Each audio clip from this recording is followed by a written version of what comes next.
Hello all, it's Game Methuselah. Just wanted to do a short video to follow up on the playtesting going on with the Twilight of Fae.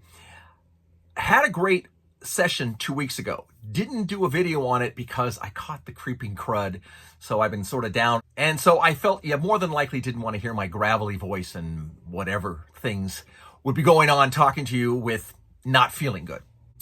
So anyway, it went really well, and the difference this time was I went as a player character. Up until now, all the playtesting I've been running has been with me as the DM. And that way I keep looking at it from the creatures and all the different things and how it interacts and all the mechanics and everything else. This time I wanted to look at it strictly as a player. Very interesting. For you guys out there who love to work with your rules and love to modify things, this is one of the best exercises I think you can ever have in learning about how games work. Now, I wrote a set of rules back in the early 80s. They were really nice. A lot of my friends liked them, but they were really 70s, which meant they were ponderously hard to play.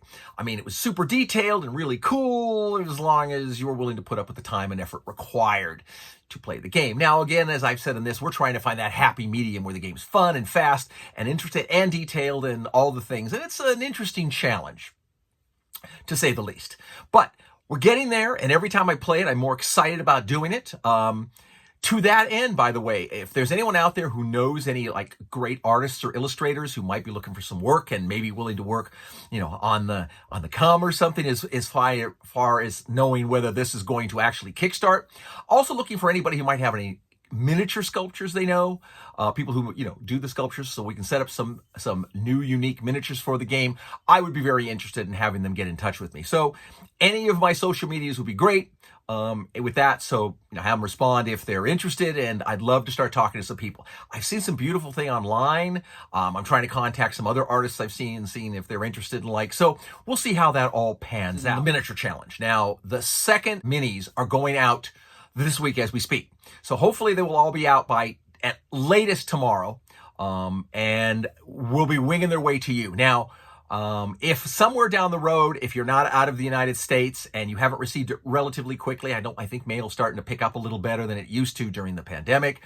Contact me to make sure, because I want to make sure everyone has an opportunity to really paint some vintage figures and get them into their collection, or, get them back to me if that's what they want to do. But also for the challenge, I wanted to make it clear, I don't care what miniature you send back to me. What's important to me is get something that you feel represents your quality of figures, what you aspire to. I want them mounted and signed, so I'll have it, and a biography of you. And if you're selling miniatures and you obviously want to do that, I need all that information too, so I can put it out there on the videos and alike, and in any of the challenge comments I put on other social media, so that people can get a hold of you and be able to obviously purchase painted figures from you. I'm really excited about this. I'm getting a lot of positive feedback, and I'm actually getting some really nice figures back, which is really cool. Now the decision is whether they're going to stay for potentially a museum or they're going to get auctioned off for a good cause. Either way, I'm excited to start showing you more stuff in the future, and I think that'll be fun. So I hope that works out. Enjoy the little snippets I'm going to put out here about the session we just had. There's just a couple of them, and they're really from my perspective as a player. So it's very, very quick and very limited. But this weekend, we're doing it again. So I've been expanding my player character, getting ready to look at all the different rules I want to try to bend and push and break to see how the playtest holds together. So far, everything's been going good, but it seems like every time we do something, you find something new, which is really kind of exciting. And like I said, if you're out there and you like to play with rules, modify your rules, because, I think as most real long-term DMs will tell you, the game you end up with is the game that you and your group wants to play. And that's important to do, whether it's the type of rules or whether you want to modify it or have special rules within it. I think that really benefits all your play. So hopefully you'll enjoy this a little bit, and we'll be in touch with you next week with another update of how it goes this Friday. So until then, fight to me, devils, fight, for I hate peace. Good luck, everybody, in your gaming, and game on. DM. Tonight I get to actually practice and play one of the characters and see how things go from the other side of the table. Of course, it happens to be that we had a random encounter with what appears to be a dragon and all of his little minion riders who are attacking us. So this could be a very short adventure. Dragon picked me up, and I cast my ice armor so he would release me. Unfortunately, I was 60 feet up, and he dropped me a ton of potatoes, which I landed, and, now dying. The boss is sinking.